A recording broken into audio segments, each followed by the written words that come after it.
నిర్ణయం తీసుకున్నాం. అదేవిధంగా అన్యమతస్థులు ఎవరైతే టీటీడీలో పనిచేస్తున్నారో వాళ్ళకి మొట్టమొదటిసారిగా వాళ్ళని పిలిపించి వాళ్ళతో కన్సల్ట్ చేసి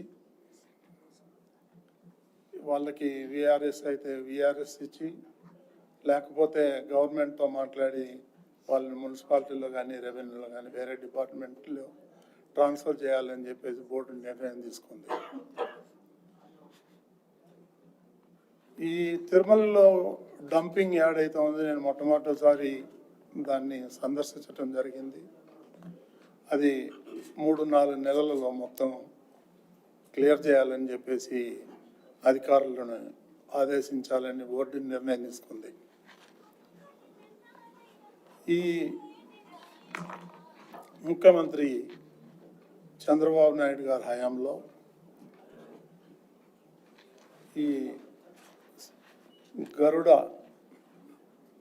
వారిది ఏదైతే ఉందో ఆయన స్టార్ట్ చేశారు. దాన్ని గత ప్రభుత్వం పేరు మార్చడం జరిగింది. కాబట్టి దాన్ని మళ్ళీ సేమ్ పేరు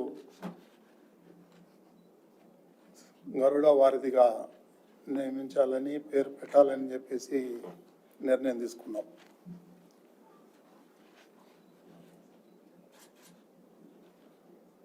ఈ అలిపిరిలో ఏదైతే 20 ఎకరాలు భూమిలో టూరిజం వాళ్ళకి అలాట్ చేయడం జరిగింది అటవీ శాఖ, అక్కడ గతంలో చంద్రబాబు నాయుడు దేవలోకం అనే ఒక ప్రాజెక్టుని ప్రారంభించాలని ఒక మంచి ఆలోచనతో వారు ప్రారంభిస్తే దాన్ని ఇప్పుడు కొన్ని చేతులు మారి ముంతాజ్ అనే హోటల్ 5 స్టార్ హోటల్ కన్స్ట్రక్షన్ కోసం ప్రయత్నాలు జరిగినాయి.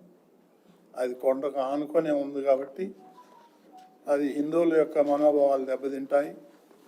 దాన్ని మేము సుదీర్ఘంగా చర్చించాం. దాన్ని ఆ ప్రభుత్వం భూమి అయితే ఉందో దాన్ని టీటీడీకి హ్యాండ్ ఓవర్ చేయమని చెప్పేసి గవర్నమెంట్కి రిక్వెస్ట్ చేయాలని చెప్పేసి బోర్డు నిర్ణయం తీసుకుంది. అదేవిధంగా తిరుమలలో ఎవరైతే భక్తులు వస్తారో వాళ్ళు దర్శనం చేసుకొని వెళ్ళేటప్పుడు ప్రెస్ మీట్లో రాజకీయాలు మాట్లాడుతున్నారు. అది పూర్తిగా నిషేధించాలని చెప్పేసి నిర్ణయం తీసుకున్నాం. అవసరమైతే కేసులు పెట్టాలని కూడా నిర్ణయం తీసుకున్నాం. ఇకపోతే